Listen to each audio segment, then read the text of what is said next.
नमस्कार, मैं बापी बनर्जी एक बार फिर से आपका स्वागत है आसनसोल टाइम्स के आज के बुलेटिन में। खबरों की तरफ बढ़ेंगे लेकिन उससे पहले टू व्हीलर्स के शौकीनों के लिए खुशखबरी। आसनसोल के ज्योति नगर में राष्ट्रीय राजमार्ग 2 के किनारे सलोनी ऑटोमोबाइल्स में आपको मिलेगी विश्व विख्यात टीवीएस ब्रांड की हर प्रकार की मोटरसाइकिल, स्कूटी और अन्य टू व्हीलर्स। सलोनी ऑटोमोबाइल्स में ग्राहकों को मिलेंगे 5,000 रुपए के कैश डिस्काउंट, इजी ईएमआई, लो रेट इंटरेस्ट। इतना ही नहीं, हर खरीदारी पर ग्राहकों को दिया जाएगा एक आईएसआई हेलमेट। सलोनी ऑटोमोबाइल से खरीदारी पर मिनिमम डाउन पेमेंट पर ग्राहकों को हर खरीदारी पर 5 लीटर पेट्रोल भी उपलब्ध कराया जाएगा और इसके साथ ही हर खरीदारी पर ग्राहकों को मिलेंगे निश्चित उपहार।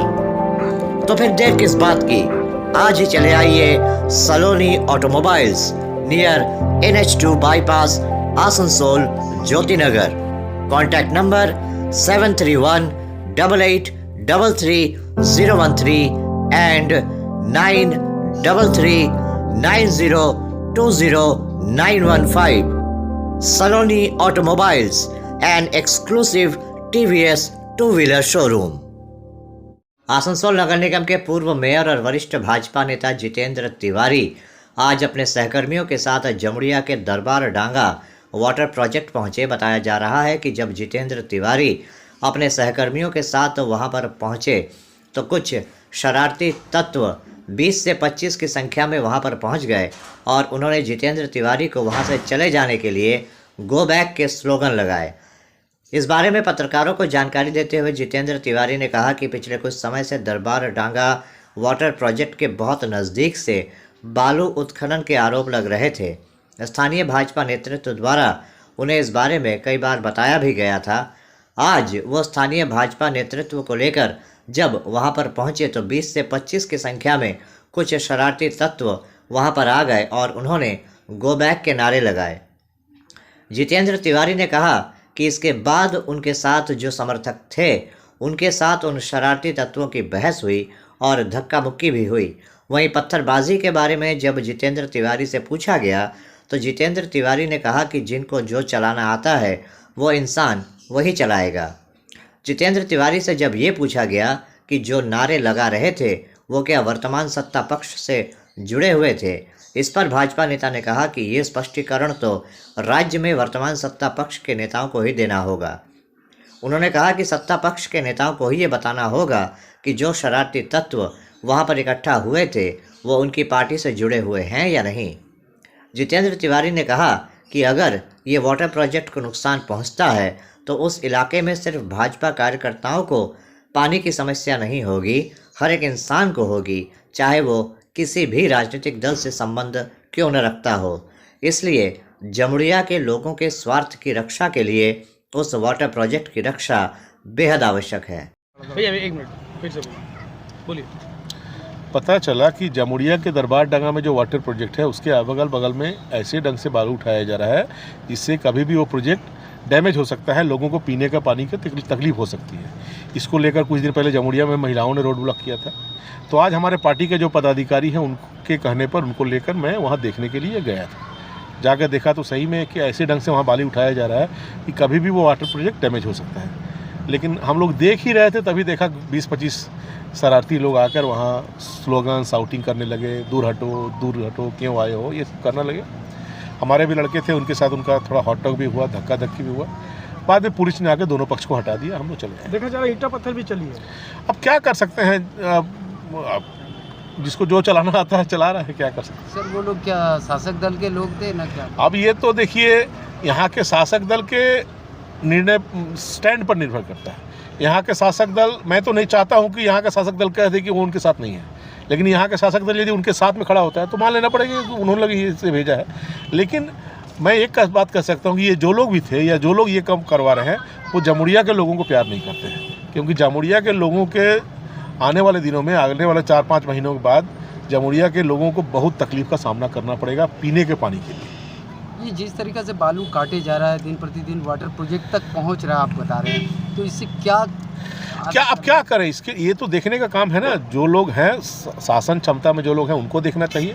सामयिक लाभ के लिए इंस्टेंटली कैसे पैसा कमाया जाए, इसके लिए फ्यूचर में आने वाली हमारी जो पीढ़ी है उसका भविष्य अंधकार में कर रहे हैं ये लोग। सर आपका शुभ नाम? जितेंद्र तिवारी। गुरुवार देर रात हीरापुर थाना अंतर्गत बर्नपुर रोड के नीमताल इलाके में तकरीबन आधा दर्जन दुकानों से ज़्यादा दुकानों में आग लग गई। इलाके से घटना में खलबली मच गई। खबर मिलते ही लोग मौके पर पहुंच गए और आग बुझाने की कोशिश शुरू कर दी। घटना की सूचना हीरापुर थाने को दी गई। दमकल विभाग की भी इसकी जानकारी दी गई। घटनास्थल पर दमकल की 2 गाड़ियां पहुंची और आग बुझाने की कोशिश में जुट गई, लेकिन जब तक दमकल कर्मी आग बुझाने में कामयाब हो पाते तब तक दुकानें पूरी तरह से जलकर राख हो चुकी थीं। चाय की दुकान, होटल, लोहार की दुकान, गैराज सहित विभिन्न प्रकार की दुकानें थीं जो जलकर राख हो गईं। कैसे जला, आप कैसे पता चला आपको कि क्या हुआ है यहाँ? घर में सोए थे तो पता चला, आदमी लोग जाके बोला, दरवाज़ा खटखटाया मेरा, तो फिर हम आए तो देखे पूरा जला हुआ है, जल गया। कितना बजे जला था? 1:30 बजे, 1:30 बजे रात से। क्या नुकसान हुआ आपका? बहुत कुछ नुकसान हो गया, सब नुकसान हो गया, सब चीज़ नुकसान हो गया। 5 ठो दुकान जला। 5 दुकान। इसके पहले भी लगा था? इससे पहले एक बार लगा था, इससे पहले एक बार लगा था, इसमें भी 5-6 ठो दुकान जला था। आसनसोल के कुमारपुर इलाके के निवासियों ने आज आसनसोल नगर निगम पहुंचकर मेयर विधान उपाध्याय को उनके इलाके में एक तालाब को भरने के आरोप को लेकर एक ज्ञापन सौंपा। लोगों का कहना है कि वो तालाब 100 साल से भी ज़्यादा पुरानी है, लेकिन इलाके के कुछ लोग दबंगई करके उस तालाब को भरने की कोशिश कर रहे हैं। उन्होंने कहा कि कुछ समय पहले उस तालाब को लेकर एक कत्ल भी हो चुका है। उसके बाद तालाब के चारों ओर दीवार बना दी गई है और अब तालाब का 2/3 हिस्सा भर दिया गया है। उन्होंने कहा कि कुमारपुर इलाके के लोग उस तालाब का इस्तेमाल करते हैं। जब भी उनके घर में कोई धार्मिक अनुष्ठान का आयोजन होता है, उस तालाब के पानी का इस्तेमाल किया जाता था, लेकिन अब वो तालाब इस्तेमाल के योग्य नहीं रह गया है। लोगों की मांग है कि उस तालाब को भरने से रोका जाए और जैसा पहले था उस रूप में लौटाया जाए। इस बारे में जब हमने मेयर विधान उपाध्याय से बात की तो उन्होंने कहा कि कुमारपुर के लोगों ने उन्हें तालाब को लेकर एक ज्ञापन सौंपा है। उन्होंने साफ कहा कि किसी को भी तालाब भरने की इजाज़त नहीं दी जाएगी। अगर ऐसा किया जा रहा है तो उसके खिलाफ उचित कार्रवाई की जाएगी। उन्होंने कहा कि आज वहां के लोगों ने उनसे ये शिकायत की है और अब वो इसकी जांच करवाएंगे।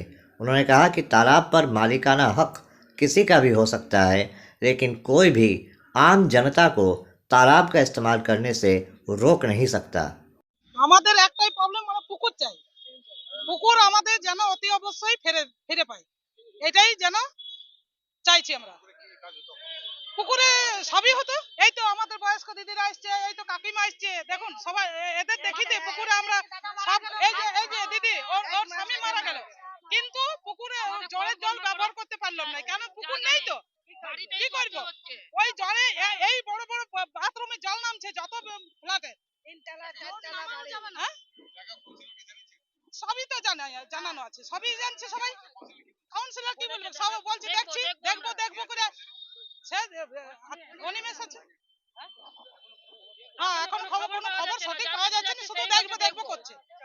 আমরা চাইছি যেন আমাদের পুকুর ফেরত চাই, আমরা আর কিছু চাই না, আমরা কোনো কিছু। আমার নাম সুলতা মন্ডল। আমাদের কুমারপুর মৌজায় 191 দাগের একটা পুকুর আছে, যে পুকুরটা প্রায় 100 বছরও আগের বোধহয়, বুঝলেন তো।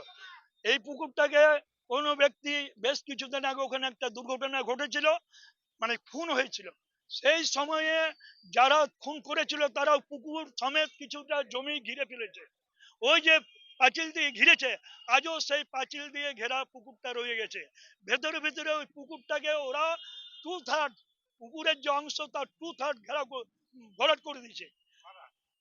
আচ্ছা, কানাইলাল শর্মা, শঙ্কর শর্মা, কানাইলাল শর্মা, শঙ্কর শর্মা, এদের দেখুন, আমরা আইন বিরুদ্ধ কোনো কিছু করতে চাই না, যেহেতু পুকুরটির রেকর্ড আছে পুকুরের রেকর্ড আছে, পুকুরের রেকর্ড থাকলে আমার ছেলেকে আমি জন্ম দিতে পারি, যেমন খুন করতে পারি না, তেমনি যারাই পুকুর হোক, মালিকানা সত্ত্ব যারাই হোক, পুকুর কিন্তু ভরাট করা চলবে না, এটা আইন বলে। আবার তার সঙ্গে যদি সেচ বা সাধারণ ব্যবহার্য থাকে, লেখা থাকে, তাহলে কিন্তু সেই পুকুরের মালিক ওটাকে বাউন্ডারি করতে পারে না। অথচ গ্রামের লোকে এই সম্পত্তি ওটাকে কানালের এটা দেখুন, ঘেরাওটা অনেকদিন আগে থেকে করে রেখে দিয়েছে, প্রায় 20-25 বছর হলো। সেই সময় দেখুন, আমি তো ওই ঘটনাটাই আপনাকে বলছি, ওই গ্রামের মানুষ সেই সময় আরো আর্থিক দুর্বল ছিল। একটা যখন খুন হয়েছিল, গ্রামের মানুষ সন্ত্রস্ত হয়ে গেছিল, ভয় পেয়ে গেছিল। সেই সুযোগে প্রভাবশালীরা তাদের টাকার জোরে ওটাকে দেয়াল বানিয়ে দেয়। গ্রামের লোক ভয়ে বাধা দিতে যায়নি যে আমরাও ফুল হয়ে যাব। হ্যাঁ, আমরা ডিএম সাহেবকে দিয়েছি, ডিএম সাহেব বলেছে আমরা ব্যবস্থা নেওয়া, আমরা তো আইনগত দিকটা খতিয়ে দেখছি। এবং ডিএম সাহেবকে বলার পর ডিএম সাহেব বলেছিল, আমি ডিএলআর সাহেবকে বলছি আপনার এখানে একটা ডিএলআর সাহেবকেও দেন, আমরা এগেন আবার ডিএলআর সাহেবকে দিই। হ্যাঁ হ্যাঁ, ডিএম সাহেব বলার পরে একটা টিম ভিজিট করেছে, স্পট ভিজিট হয়েছে। তারা কি পেয়েছে, আমাদের তো স্পট রিপোর্ট তো আমাদেরকে দেখায়নি, ওনারা তো ডিএম কে দিয়েছে কিংবা ডিএলআর সাহেবকে দিয়েছেন। কিন্তু দেখুন, আমরা কিন্তু দুটো পয়েন্টে লড়াই করছি, আপনারা কিন্তু এটা মেনলি পয়েন্ট করে মালিকানা সত্ত্ব জারি থাকুক, আমরা কিচ্ছু বলছি না। ওটাতে পুকুরের রেকর্ড আছে, ভরাট করা যাবে না। আর সাধারণের ব্যবহার্য যেহেতু রেকর্ড আছে, তাহলে ওটা বাউন্ডারি করা যাবে না, যারাই পুকুর হোক। কিন্তু পুকুরটাও কিন্তু আমাদের লোকেরই, এডি দিয়ে এনএসি দিয়ে দিচ্ছে। দেখুন, আমি দুটো জিনিসই বললাম। আমরা গ্রামে বর্তমানে কুমারপুর এলাকায় জনসংখ্যা বেড়ে গেছে, বাইরের লোকও অনেক চলে এসছে। এখন কি হচ্ছে জানেন, আগে জোরের জলটা পরিষ্কার ছিল, এখন চারিদিকে কোয়ার্টারের জল সব নেমে নোংরা হয়ে গেছে, পলিউশন। হ্যাঁ, বাথরুমে জল নামছে। এইবারে কয়েকদিন আগে একজন গ্রামে কেউ মারা গেছিল, কর্মের দিন ওই জোরের জলটা মাথায় নিয়ে ট্যাঙ্কারের জলে গ্রামের লোক কর্ম করেছে। এতই খারাপ অবস্থা। এই অবস্থায় গ্রামে আর কোনো পুকুর নেই, এই পুকুরটা আমাদের জরুরি, তাই মানুষ আজকে গর্জে উঠেছে, আমাদের ওই পুকুরটা চাই। আমার নাম গোবর্ধন মন্ডল। মানুষজন এসেছিলেন, ওনাদের একটা পুকুর আছে, সেই পুকুরটা কোনো কারণবশত ওনারা ইউজ করতে পারছেন না, ব্যবহার করতে পারছেন না, কোনো কাজেই করতে পারছেন না। তো যাতে পুকুরটা পুকুরে থাকে সে কারণে একটা ডেপুটেশন দিয়েছে, আমরা ডেপুটেশনটা নিয়েছি এবং আমরা চেষ্টা করছি যত তাড়াতাড়ি সম্ভব সেটাকে শর্ট আউট করে নিতে। কারণ পুকুর কেউই, যেই মালিক হোক, পুকুরকে বন্ধ করতে পারবে না। আর পুকুর যেহেতু জনগণের জন্য, জনগণের সেবার জন্য, ওটা মানুষের, ওখানকার কুমারপুরে প্রচুর মানুষ বাসিন্দা, ওখানে যে কোনো মানুষ মারা গেলে পৌরকর্ম হোক, যে কোনো কাজে মানুষেরও, গ্রামাঞ্চলে তো এখন শহরে ঢুকে গেছে। এবার যেহেতু গ্রামাঞ্চল, নিয়মগুলো সে আমাদের যেটা পূর্বপুরুষদের যেটা নিয়মগুলো ছিল, সেই নিয়মগুলো এখনও আছে, আমাদের এখনও করতে হয়। তো তারা ওটাই ডিমান্ড করে গেছে, লিখে গেছে যে তাদের যে কোনো কাজে করতে গেলে তাদেরকে কোনো ড্রেনের জলে বা কোনো খালের জলে তাদেরকে গিয়ে সব কিছু কাজকর্ম করতে হয়। তো যাতে পুকুরটা আমরা ইউজ করতে পারি এবং পুকুরটাকে একটু দেখে সুন্দর করে করার জন্য ওনারা অনুরোধ করেছেন। তাদের অভিযোগ যে পুকুর ভরাট করে নিচ্ছে, অভিযোগটা দিয়েছেন, তা আমরা তো বললামই, পুকুর যদি ভরাট করছে তো এই করতে হাঁটাতে হবে। আমি তো এক্ষুনি দিয়ে বলে দিলাম। ঠিক আছে, अभी वक्त हो चला है एक छोटे से ब्रेक का, बने रहिए हमारे साथ। अपने सपनों के आशियाने को पाने के लिए चले आइए आसनसोल के आड़ाडंगाल इलाके में रेलवे ऑफिसर्स क्लब के निकट त्रिनेत्र अपार्टमेंट में। यहाँ पर आपको हर आधुनिक सुविधा जैसे lift, parking, 24 hours water supply सहित तमाम वो सुविधाएं मिलेंगी जिसका हर इंसान सपना देखता है, वो भी बिल्कुल आपके बजट में। यहाँ आपको विभिन्न बैंकों से होम लोन की भी सुविधा मिलेगी। तो फिर देर किस बात की, आज ही चले आइए Trinetra apartment, Aradangal railway officers club के निकट। मोबाइल नंबर 9832977802, 9832125354 और 9332582862। Midwest Hospital and Medical Institute Private Limited, Bhagat Singh मोड़ आसनसोल। आने वाले त्योहारों के मौसम को और भी खूबसूरत बनाने के लिए हमजा फैशन और हमजा कलेक्शन आसनसोल के लोगों के लिए लेकर आए हैं कई नए कलेक्शन। जी हाँ, अपने व्यक्तित्व को चार चांद लगाने और लेटेस्ट फैशन के परिधानों के लिए आपको आना ही होगा हमजा फैशन और हमजा कलेक्शन। यहाँ आपको मिलेगा लेटेस्ट फैशन और पारंपरिक परिधानों का ऐसा कलेक्शन जो आपको और कहीं नहीं मिलेगा, वो भी बिल्कुल आपके बजट में। हमजा फैशन और हमजा कलेक्शन में हम लेकर आए हैं lehenga, kurti, sharara, crop top, sari, suit piece तथा नकाब भी। पुरुषों के लिए भी हमजा फैशन और हमजा कलेक्शन में हैं शूटिंग और शर्टिंग के कपड़े। हमजा फैशन और हमजा कलेक्शन में खरीदारी करने पर ग्राहकों को मिलेंगे आकर्षणीय उपहार भी। तो आज ही चले आइए हमजा फैशन और Hamza collection, GT road opposite Asansol head post office. Contact number 7602284999। Hamza fashion में मेंस कलेक्शन, जहां आपको पुरुषों के परिधानों के लेटेस्ट कलेक्शन की विशाल रेंज मिलेगी। फर्नीचर लवर्स की पहली पसंद, जीटी रोड शनि मंदिर के सामने, Nooruddin road Asansol. Asansol railway station से आज प्रयागराज के लिए एक ट्रेन रवाना हुई। आसनसोल टुंडला कुंभ मेला स्पेशल ट्रेन रवाना हुई। यहाँ आज भी 18 तारीख की ही तरह आसनसोल रेलवे स्टेशन पर रेलवे अधिकारियों, रेलवे पुलिस फोर्स और जीआरपीएफ के साझा प्रयास से श्रद्धालुओं के लिए शानदार इंतज़ाम किया गया था, जिससे प्रयागराज जाने वाले सभी श्रद्धालु बिना किसी समस्या के महाकुंभ स्पेशल ट्रेन पर चढ़ गए।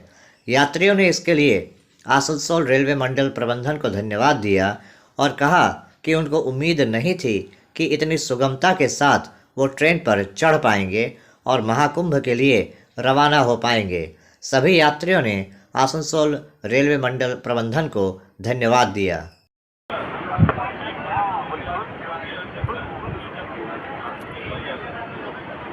कितने दिन से चेष्टा कर रहे थे जाने के लिए? बहुत दिन से चेष्टा कर रहे थे, लेकिन यहाँ का आसनसोल का प्रयास देख के अच्छा लगा। इस सबको सीट भी मिल रहा है अनुसार बाय अनुसार। प्रयागराज में इतना घटना घट रहा, फिर भी आप हिम्मत करके जा रहे हैं, क्या कहें? हाँ, हिम्मत से तो जा रहे हैं, हिम्मत से ही जा रहे हैं। क्या नाम? जूली कुशवाहा। कहाँ जा रहे हैं? प्रयागराज कुंभ मेला के लिए। कितने दिन से चेष्टा कर रहे थे? कितने दिनों से चेष्टा कर रहे थे जाने के लिए? हम लोग एक सप्ताह से कर रहे थे कि जाएंगे आज तक। यहाँ के क्या प्रशासन ने क्या रूल देखे? प्रशासन यहाँ कितना हेल्प किया? बहुत बढ़िया व्यवस्था है प्रशासन का, बहुत बढ़िया। खास करके आसनसोल प्लेटफॉर्म। क्या नाम? मेरा नाम श्रीमती पासवान।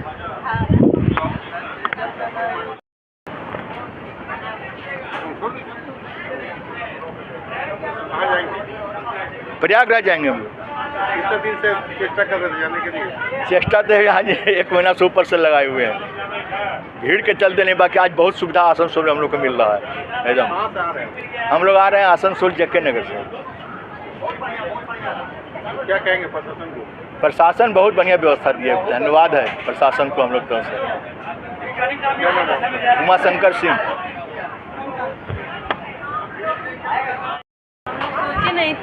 हम लोग सोचे नहीं थे कि इतना व्यवस्था हम लोग को मिलेगा। अच्छा से बहुत पक्का है, हम लोग अच्छा से चेष्टा कर रहे थे कितना दिन से ट्रेन में जाने के लिए, गंगा स्नान करने के लिए। कहाँ से आ रहे हैं?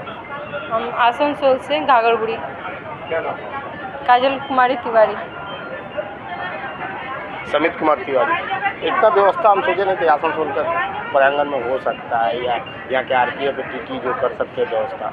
बहुत सुंदर, बहुत फाका, बहुत लाइन से बैठाया जा रहा है, बहुत सूटेबल से। इसका कोई व्यवस्था, ऐसा व्यवस्था तो प्रयागराज के लिए कोई कर नहीं सकता है। हम लोग सोच ही नहीं पा रहे थे, 3 बार मौका बना रहे थे, बार मौका चला जा रहा था। 3 बार बना रहे थे, फिर भीड़ देख के चले जा रहे। कल शाम को भी आके हम लोग लौट गए। फिर आज मौका मिला है, माँ बुला रही है इसलिए जा रहे हैं गंगा मैया को। सिस्टम के लिए है कहाँ जा रहे हैं? प्रयागराज जा रहे हैं। यहाँ का सुविधा कैसे देखे? बहुत अच्छा है, मतलब एक्सेलेंट। कितने बजे आए थे आप? हम आए यहाँ पर 9:15 बजे। सीट मिला आपको? जी हाँ, आपके प्रयागराज क्या था? बहुत सुंदर, इसका नहीं है। क्या कहेंगे? बहुत अच्छा व्यवस्था है। क्या नाम? जी, क्या नाम है? धनंजय सिंह।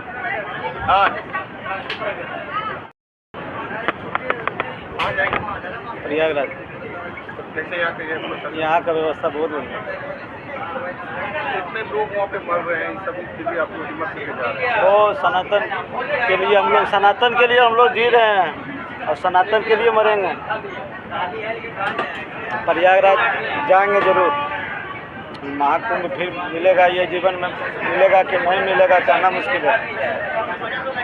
क्या नाम है आपका? रणधीर पांडे। आसनसोल के प्रख्यात समाजसेवी कृष्णा प्रसाद द्वारा 22 तारीख को सड़क मार्ग से 26 बसों के जरिए श्रद्धालुओं को प्रयागराज महाकुंभ के पुण्य स्नान के लिए ले जाया जाएगा।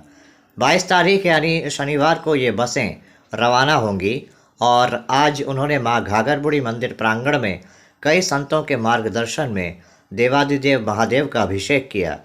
इस मौके पर यहाँ बड़ी संख्या में श्रद्धालु उपस्थित थे। आपको बता दें कि कृष्णा प्रसाद द्वारा पश्चिम बर्धमान ज़िले के तकरीबन 1200 से ज़्यादा श्रद्धालुओं को प्रयागराज में महाकुंभ में पुण्य स्नान के लिए ले जाया जा रहा है। इससे पहले मां घाघरबुड़ी मंदिर प्रांगण में 20 तारीख से विभिन्न धार्मिक कार्यक्रमों का भी आयोजन किया गया है। आज उन्हीं कार्यक्रमों का दूसरा दिन था।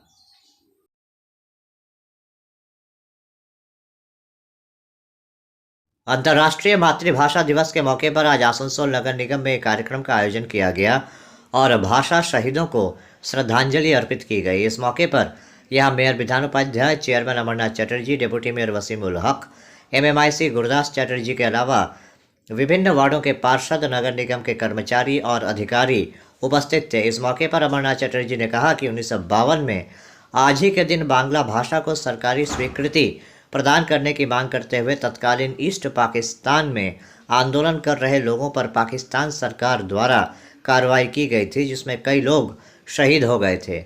उन्हीं की याद में और उस आंदोलन को सम्मान देते हुए यूनेस्को द्वारा 1999 में 21 फरवरी को अंतर्राष्ट्रीय मातृभाषा दिवस के रूप में घोषित किया गया था। পাকিস্তান যখন উর্দু ভাষাকে জাতীয় ভাষা হিসাবে পূর্ববঙ্গে ঘোষণা করলেন তখন ভাষা নিয়ে একটা আন্দোলন তৈরি হলো। পরবর্তীকালে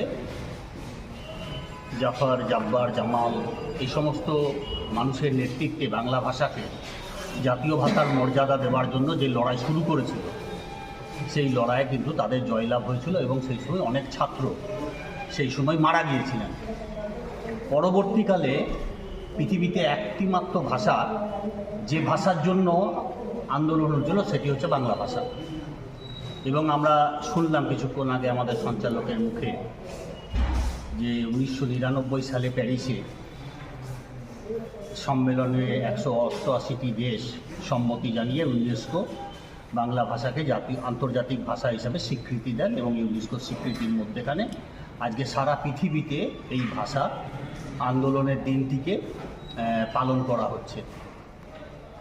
এই বাংলা ভাষা আজকে ভারতবর্ষে ৪র্থতম ভাষার জায়গায় রয়েছে এবং পৃথিবীতে 7 নম্বর ভাষাতে বাংলা ভাষায় মানুষ কথা বলে পৃথিবীর যত জনসংখ্যা আছে 188টি দেশের মধ্যে। তো আমরা গৌরবান্বিত মনে করি আসানসোল মিউনিসিপ্যাল কর্পোরেশন বিধান উপাধ্যায়ের নেতৃত্বে, গুরুদাস চট্টোপাধ্যায়, ওয়াসিমুল হকের নেতৃত্বে আমরা প্রত্যেক বছর এই দিনটিকে আমরা পালন করি। আজকে আমাদের বাংলা একাডেমির পক্ষ থেকে উপস্থিত রয়েছেন আমাদের পিকেডের সরকার রয়েছেন সভাপতি, আসানসোল পৌর নিগমের দ্বারা গঠিত সুভাষদা রয়েছেন এবং আমাদের অন্যান্য আধিকারিকরাও রয়েছেন কর্পোরেশনে। তাদের মধ্যে বাংলা ভাষার যে প্রেম, বাংলা ভাষা যে পৃথিবীব্যাপী যে বৈজ্ঞানিকরা রয়েছে যারা আদান প্রদান করে বিজ্ঞানের ক্ষেত্রে বাংলা ভাষাকে, তার জন্য আমরা গৌরবান্বিত মনে করি আসানসোল এর জনগণ যে আমরা সুদূর আমেরিকা থেকে শুরু করে এখান পর্যন্ত মানুষজনের এই ভাষায় কথা বলার মধ্যেখানে বিভিন্ন রকমভাবে মানুষের মনের মধ্যেখানে আমরা দৃষ্টি স্থাপন করেছি। কিন্তু আজ আমরা দেখতে পাচ্ছি যে এই বাংলা ভাষা মানুষেরা কথা বলার মধ্যেখানে যারা রয়েছেন তারা নিজেদের মধ্যে বিভেদে লিপ্ত হয়ে যাচ্ছেন। সেটা আমাদের কাছে আজকে খুব দুঃখজনক ব্যাপার। এই দুঃখটা আমাদের নিজেদেরই নির্মূল করতে হবে মন থেকে। এই নির্মূল করার মধ্যেখান দিয়ে যদি আমরা সম্প্রীতির কথা আমরা তৈরি করতে পারি তাহলে আমাদের এই ভাষা আন্দোলনকে আমরা স্বাগত জানাতে পারবো। ভাষা আন্দোলনের আমাদের সাফল্যতা কামনা করব। আমরা ভাষা আন্দোলনের তাদের যে আত্মা রয়েছে, যে আত্মার শান্তি কামনার জন্য আমরা বারবার আমরা এই দিনটাকে পালন করি এবং পৃথিবীব্যাপী তাদের নাম যে আলোচিত হয়, তাদের আত্মা আরও সুন্দরভাবে আমাদের মধ্যেখানে আমাদের আগামী দিনের আন্দোলনগুলোকে পথ দেখিয়ে নিয়ে যেতে পারবে। आज कॉर्पोरेशन में आप लोगों का क्या प्रोग्राम था? आज के আন্তর্জাতিক মাতৃভাষা দিবস 21শে ফেব্রুয়ারি, এটা প্রতি বছর পালিত হয় আসানসোল কর্পোরেশনের পক্ষ থেকে সহ সারা পশ্চিমবঙ্গ সহ বাংলাদেশ সহ যেখানে বাংলা ভাষীরা আছে তারা সবাই 21শে ফেব্রুয়ারি দিনটি পালন করে মাতৃভাষা দিবস হিসেবে। আমরাও এখানে পালন করলাম এবং আমরা এই ভাষাটাকে, বাংলা ভাষাটাকে স্বীকৃতি পাওয়ার জন্য যেভাবে বীর শহীদেরা জীবন দিয়েছিলেন, নিজেদের জীবন দিয়েছিলেন, তাদের প্রতি শ্রদ্ধা জানাতে আজকের এই 21শে ফেব্রুয়ারি দিবস এবং তাদের প্রতি আমরা শ্রদ্ধা জানালাম। এবং বাংলা ভাষাটা আমরা যারাই কথা বলি বাংলা ভাষাতে, আমরা যারা মানে বাংলা নিয়ে চর্চা করি, আমি সকলকে অভিনন্দন এবং শুভেচ্ছা জানাচ্ছি এবং আগামী দিনে নিশ্চিতভাবে আমরা যেভাবে সুন্দরভাবে রয়েছে আগামী দিনও সুন্দরভাবে থাকবে। तो अभी आप देख रहे थे आसनसोल और आसनसोल के आसपास के क्षेत्र की कुछ महत्वपूर्ण खबरें। हम हमेशा आप तक इस तरह से महत्वपूर्ण खबरों को पहुंचाते रहेंगे और अगर आपको इन खबरों के बारे में रहना है बाखबर तो आपको करना होगा एक छोटा सा काम। हमारे चैनल आसनसोल टाइम्स को सब्सक्राइब करना होगा और पास में दिए गए बेल आइकन को प्रेस करना होगा ताकि जब भी आसनसोल टाइम्स पर हम कुछ नया पोस्ट करें, कोई नई जानकारी आप तक पहुंचाएं तो वो सीधा आप तक पहुंचे, उसके बारे में आपको नोटिफिकेशन मिले। इसके अलावा आप www.asansoltimes.co.in पर लॉगिन कर सकते हैं और हमारे पोर्टल के जरिए आसनसोल और शिल्पांचल की तमाम छोटी बड़ी गतिविधियों से बाखबर रह सकते हैं। आज के लिए बस इतना ही। कल फिर होगी आपसे मुलाकात। नमस्कार। हमारा अपना शहर आसनसोल, इसे स्वच्छ और निर्मल रखने की जिम्मेदारी हमारी है। आसनसोल पौरसभा शहर के सुंदर और निर्मल करते बद्धपरिकर। पौरसभार এই চেষ্টায় সুনাগরিক হিসেবে আমাদেরও কিছু কর্তব্য আছে। यहाँ वहाँ प्लास्टिक फेंकना, थूकना, गंदगी फैलाना, ऐसी कुछ आदतें हैं जिनका त्याग करना हमारे साथ साथ हमारे शहर के स्वास्थ्य के लिए भी बहुत ज़रूरी है। তাই আসুন আমরা প্রতিজ্ঞা করি যেখানে সেখানে আবর্জনা ফেলবো না, ধূম্রপান ত্যাগ করব, শহরকে दूषण मुक्त करते गाछ लगाबो और अपने शहर आसनसोल को बनाएंगे स्वच्छ, सुंदर और निर्मल। आसनसोल नगर निगम द्वारा जनहित में जारी।